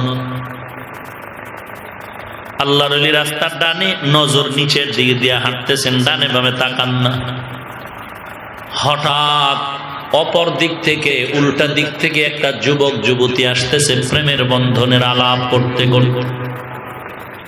আল্লাহর কুদরতের মহিমা, কুতুবুল আলম আজিজুল হাসান নিচে যে তাকায় রাস্তার ডানে হাঁটে, হঠাৎ রাস্তার পাশে একটু কাদা পানি, আল্লাহর ওলির পায়ে একটু বাড়ি লেগে ওই কাদা পানির একটা ফোঁটা ওই যুবতী মেয়ের গালের মধ্যে গিয়া পড়ল। যুবতী মেয়ের গালের মধ্যে গিয়া যখন ওই কাদা পানিটা পড়ে গেল, যুবকের মাথা গরম হয়ে গেল। সামনে এসে দাঁড়ায় বলে, রে এই মোল্লা, রাস্তায় হাঁটো, ডানে বামে দেখে হাঁটো না কেন? এই যুবতী মেয়ের গায়ে কাদা লাগলো কেন? আল্লাহর ওলি ওর ভাষার অবস্থাটা দেখে চুপ হয়ে দাঁড়ায় রইলেন, কিচ্ছু বলেন না। যুবক বেয়াদবির হাতটা বাড়াইয়া হাকিমুল উম্মতের শাগির খলিফা আজিজুল হাসান রাহমাতুল্লাহ আলাইহির গালের উপরে হাতটা কষে চর মেরে দিল। আজিজুল হাসান রাহমাতুল্লাহ আলাইহি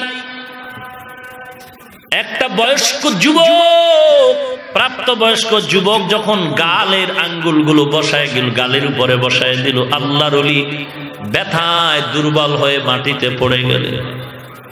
চোখের পানি মাটি স্পর্শ হয়ে গেল। ডানে বামে কেউ নাই। যুবক যুবতী মজাক করে, হাসি ঠাট্টা করে সামনের দিকে যায়। কিছু দূর যাওয়ার পরে হঠাৎ করে যুবক রাস্তায় পড়ে গিয়া পাওটা ভেঙে গেল। তৃতীয় এক ব্যক্তি ঘটনাটা দেখে দৌড়ে এসে হাজির। এই যুবক! বলে, ভাই আমাকে ধরো, বাঁচাও। বলে, তুমি পড়ে গেলা কেন? মেয়েটা কাঁদে, বলে কিছুই তো দেখি না, হঠাৎ পড়ে গেল, পড়ার তো কোনো কারণ খুঁজে পাই না, কিভাবে পড়ে গেল বুঝতে পারি না। তৃতীয় ব্যক্তি ডাক দিয়া কয়, ওই যে এক হুজুর যারে চর মেরেছ, চিনুনি তারে? বলে, না চিনি না। বলে, আমাদের দেশে বড় হুজুর বললে সবাই তারে চিনে। ইনি এমন একজন বুজুর্গ, কুতুবুল আলম আজিজুল হাসান রাহমাতুল্লাহ আলাইহি। এ যুবক, আমার মন বলে তুই তার সাথে বেয়াদবি করেছ, তাড়াতাড়ি ক্ষমা চা, না হয় তোর কোনো রক্ষা নাই। মেয়েটা এবার নরম হয়ে গেল, যুবকের হাতটা ধরে বলে, চলো তাড়াতাড়ি হুজুরের থেকে ক্ষমা নিয়ে নাও। যুবক ল্যাংড়ায়া ল্যাংড়ায়া সামনে চলল। আল্লাহর ওলি আজিজুল হাসানের দরবারে গিয়া দাঁড়াইয়া পা জড়ায় কাঁদে আর বলে, হুজুর আমাকে মাফ করে দেন। হুজুর বলে, আমি তো কিচ্ছুই বলি নাই, তুমি এমন কোন অন্যায় করো না, অন্যায় তো আমি করেছি, তোমার অন্যায়ের বিচার তুমি করেছো, আমি বেজার না। হুজুর বেজার হন আর নাই হন, আমি রাস্তায় পড়ে আমার পা ভেঙে গেছে।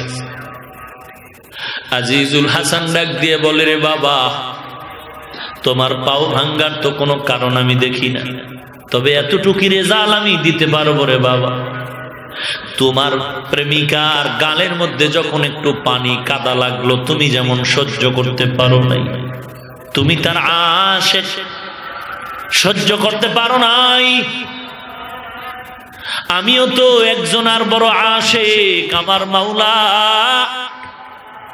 আমার গালের উপরে যখন তুই চর লাগায় দিছো, আমার আল্লাহ বিন্দু মাত্র সহ্য করতে পারেন নাই, জাগাত বিচারটা করে দিলেন, আমার আল্লাহ সহ্য করতে পারেন না। আল্লাহওয়ালারা কখনো বরদোয়া করে না, কখনোই বরদোয়া করে না, কিন্তু যদি আল্লাহওয়ালার সাথে কেউ বেয়াদবি করে, আসমান থেকে ফয়সালা শুরু হয়ে যায়, আসমান থেকে ফয়সালা শুরু হয়ে যায়।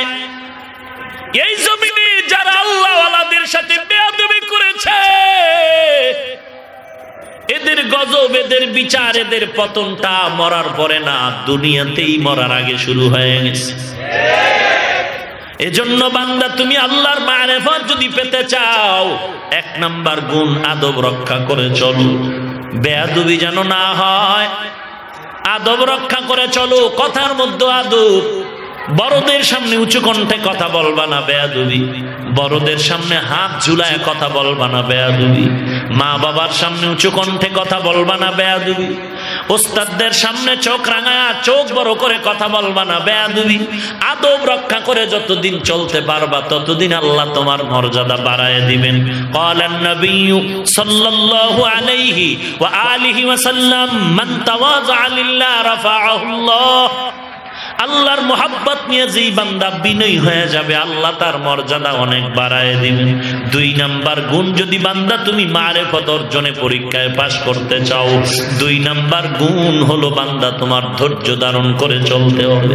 ফলাফল আসতে দেরি দেরি, বেজার হয় না, নৈরাশ হয় না, ধৈর্যের সাথে আগাও, ধৈর্য ধারণ করে আগাও, কষ্ট করে করে করে করে তুমি মেহনত করে সামনে আগাও, তাহলেই দেখবা মিষ্টি ফল তোমার সামনে এসে যাবে। অধৈর্য হয়ে গেলে চলবে না, রাত জাগো, আল্লাহর কাছে কান্না করো।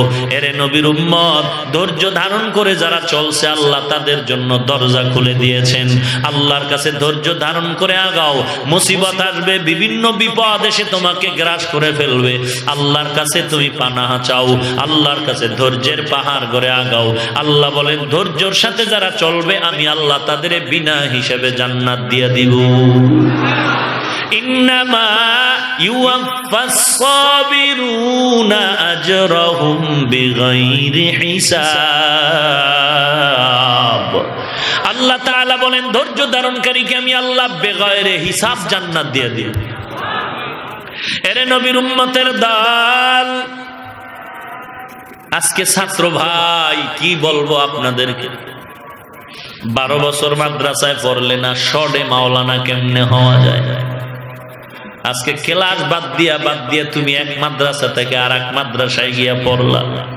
তুমি ওস্তাদেরও ধোঁকা দাও নাই, তুমি কোনো মাদ্রাসাকেও ধোঁকা দাও নাই, তুমি তোমার আব্বা আম্মাকেও ধোঁকা দাও নাই, তুমি ধোঁকা দিয়েছো এলেমকে, ধোঁকা দিয়েছো তোমার বিবেককে, ধোঁকা দিয়েছো তুমি আল্লাহকে। তুমি আল্লাহকে ধোঁকা দিয়েছো, তুমি তোমার বিবেকের ধোঁকা দিয়েছো। এরে নবীর উম্মতের দল, ধৈর্যের সাথে আগাও। লেখাপড়া পারি না বলে ছেড়ে দিও না। একবার না পারিলে দেখো 100বার। তুমি পারো না বললে হবে না, চেষ্টা করার মতো করো। ওয়াল্লাযীনা জাহাদু ফীনা আই ফী তালাবি মারদাতিনা, আল্লাহর সন্তুষ্টি অর্জনের জন্য তুমি চেষ্টা করো। আল্লাহ বলেন, লানাহদিয়ান্নাহুম সুবুলানা আই লানুবাসসিরান্নাহুম তুরুকানা, আমি আল্লাহ বহু রাস্তা বান্দার জন্য খুলে দিব। বান্দা তুই চেষ্টা করবি 1 বিঘা, আমি আল্লাহ তোর দিকে রহমত দিয়ে আগায় দিব 1 হাত। তুই চেষ্টা করবি 1 হাত, আমি আল্লাহর রহমত তোরে আগায় নিবে 2 হাত। বান্দা তুই হেঁটে হেঁটে চেষ্টা করবি, আমি মাওলার রহমত তোর দিকে দৌড়ায় যাবে।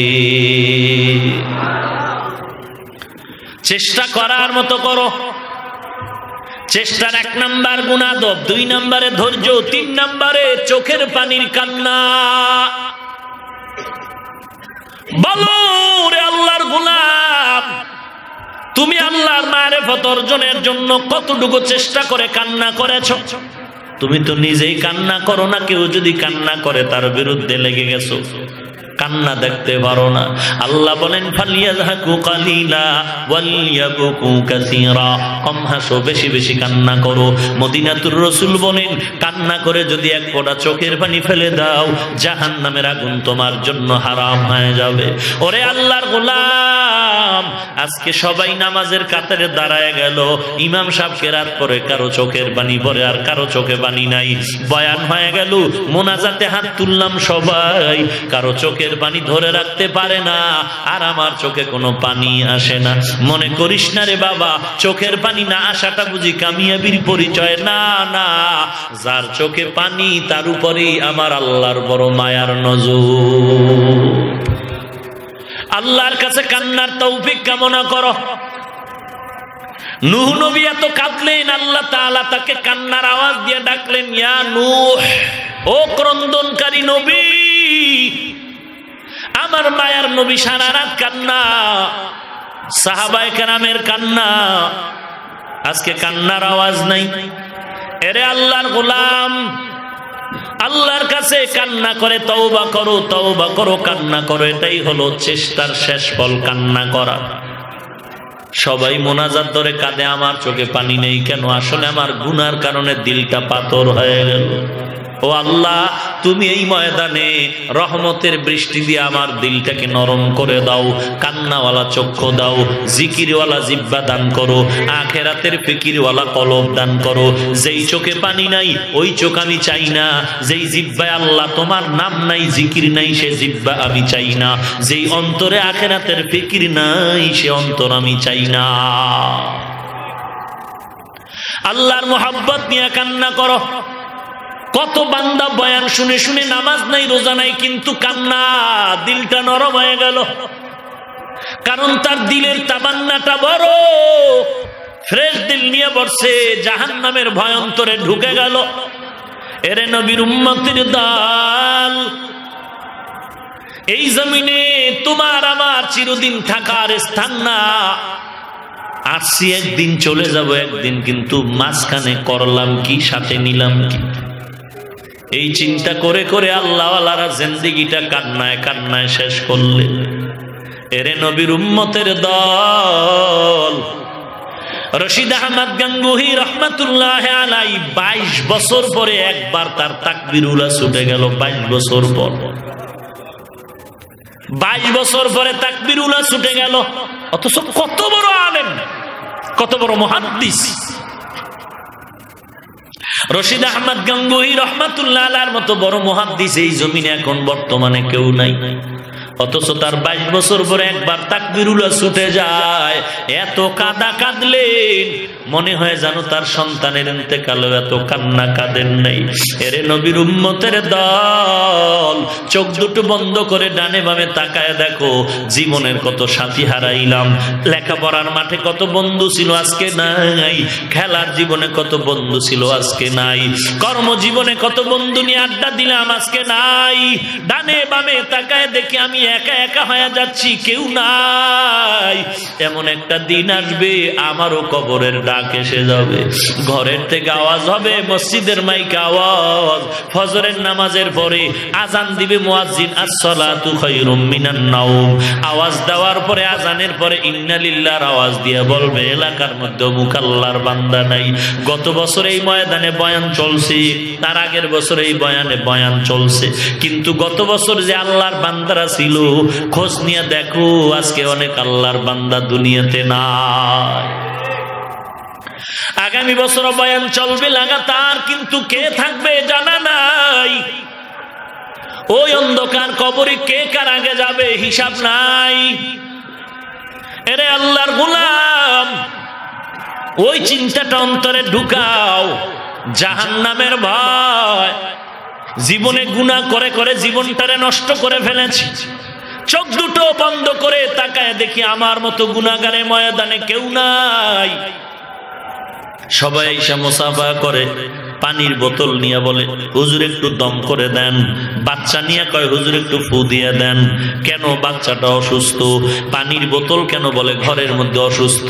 চিন্তা করে দেখো রে বাবা, আজকে মানুষ কত মোহাব্বত করে আমার ফু নিয়ে অসুস্থ রোগীর পান করাবে, কিন্তু ওই বান্দা জানে না আমার জবান নাপাক, গুনার কারণে আমার হাত নাপাক।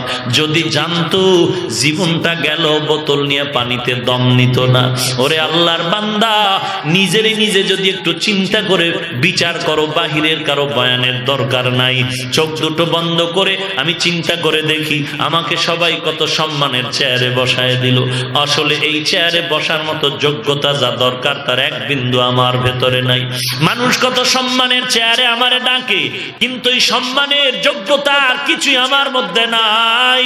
বরং আল্লাহর আদালতে যদি আল্লাহ আমাকে জিজ্ঞাসা করে, ও বান্দা, আমি আল্লাহ তোরে এত নিয়ামত দিলাম, আমার দেওয়া পানি, আমার দেওয়া বাতাস, আমার দেওয়া সূর্যের আলো, আমি আল্লাহ তোরে কত নিয়ামত দিলাম, কি শুকর আদায় করছো? আল্লাহর দরবারে কোনো জবাব দেওয়ার কোনো রাস্তা আমার নাই।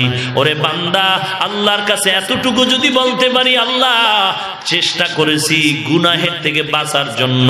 এরে যুবক, আল্লাহর গোলাম, তোর মতো যুবক ডানে বামে তাকায় দেখ, নামাজি দাড়িওয়ালার অভাব নাই। তোমারে পায়ে ধরে বুঝাবার পরও তুমি নামাজ পড়তে চাও না। তোমার মতো যুবক স্কুলে পড়ে, কলেজে পড়ে, নামাজ বাদ দেয় না। তুমি একটু নিজের প্রশ্ন করো, তুমি কেন পারো না? তোমার মতো যুবক র্যাব, আর্মি, পুলিশ, বিডিআরের চাকরি করে, নামাজ বাদ দেয় না, তুমি কেন পারবা না? চিন্তা করো, প্রশ্ন করো তোমার বিবেকেরে। তোমার মতো যুবক কোটি টাকার ব্যবসা করে, 1 টাকাও হারাম খায় না, তুমি কেন পারো না? তোমার মতো যুবক নদীতে কাজ করে, নামাজ বাদ দেয় না, তুমি কেন পারো না? তোমার মতো যুবক ড্রাইভারি করে, নামাজ বাদ দেয় না, তুমি কেন পারো না? তোমার মতো যুবক ব্যবসা করে, চাকরি করে, নামাজ বাদ দেয় না, তুমি কেন পারো না? এরে আল্লাহর বান্দা, এই নিজেরে নিজে যদি প্রশ্ন করো, জবাব এসে যাবে। কয়দিন আর বাহাদুরি করবি? যৌবনের বাহাদুরি আর কত? যার হুঙ্কারে গোটা গ্রাম গরম, কই গেল সেই হুঙ্কারওয়ালারা? একটু ডানে বামে তাকায় দেখ, জীবনের কত আপনজন ডানে বাম থেকে খালি হয়ে গেল, কত যুবক চলে গেল। কত আর যৌবনের বাহাদুরি করবি? তুই হাতের শক্তি দিয়া গরম বক্তব্য দিচ্ছ রে বাবা। তোর ছোট ভাই বোনের দিকে তাকায় দেখ, তার মতো তোর হাতটা ছিল এক সময় দুর্বল, কান্না ছাড়া কোনো আওয়াজ ছিল না, এখন আবার হাতের মধ্যে শক্তির বড়াই করো। তোর আব্বার দিকে তাকায় দেখ, তোর দাদার দিকে তাকায় দেখ, তোর মতো হাতের শক্তি ছিল এক সময়, এখন লাঠি ছাড়া চলতে পারে না।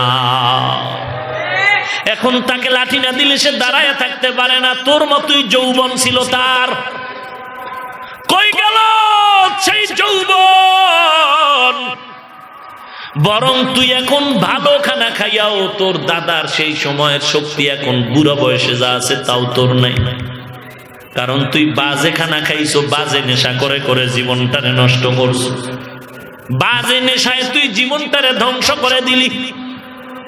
আর সব নেশার বড় নেশা গজবের মোবাইল। এই মোবাইলের নেশায় তোর ঘুম নষ্ট করলি, মোবাইলের নেশায় লেখাপড়া নষ্ট করলি, মোবাইলের নেশায় তোর চরিত্রটারে নষ্ট করলি। তোর চোখের পাওয়ার নাই, কানের শ্রবণ পাওয়ার নাই, তোর মেধা নষ্ট হয়ে গেল। ঘুম নাই, তোর জীবনটা নষ্ট হয়ে গেল। লেখাপড়ার মধ্যে তোর নাম্বার ডিম হয়ে গেল, নিম্নে চলে গেল। এরে আল্লাহর বান্দা, এমনকি তোর জিন্দেগির আদর্শটা পর্যন্ত তুই হারিয়ে ফেলেছো। আল্লাহর দরবারে তওবার দরজা খোলা। ও আল্লাহ, আমি বহু অন্যায় করেছি, আমার মতো অপরাধী কেউ নাই, মেহেরবানি করে তুমি আমাকে মাফ করে দাও। এখনো তওবা করো, সময় আছে, তওবা করো। কারণ আল্লাহর নবী যে গুনাহগারের আযাবের কথা বলছেন, 1 সেকেন্ড সহ্য করার শক্তি নাই।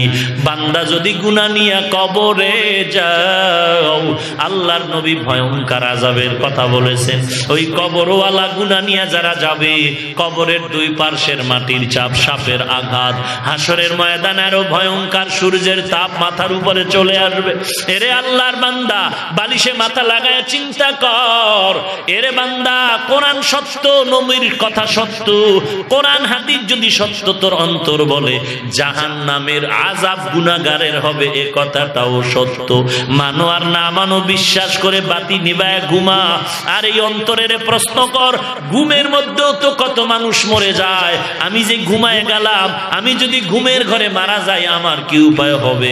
এই নিয়ত অন্তরে নিয়ে তওবা করো। আল্লাহ, গলায় ছুরি আসবে, মরে যাব, আর নামাজ ছাড়বো না, আর বেপরদায় চলবো না, মা বাবারে কষ্ট দিব না, মুরব্বীদের বিরুদ্ধে বলবো না, ওলামায়ে কেরামের বিরোধিতা করে গুনাহগার হব না, সহিভাবে কোরআন পড়বো, 5 ওয়াক্ত নামাজ পড়বো, স্কুলে পড়ো, চাকরি করো, ব্যবসা করো, নবীর সুন্নতের উপরে আমল করবা।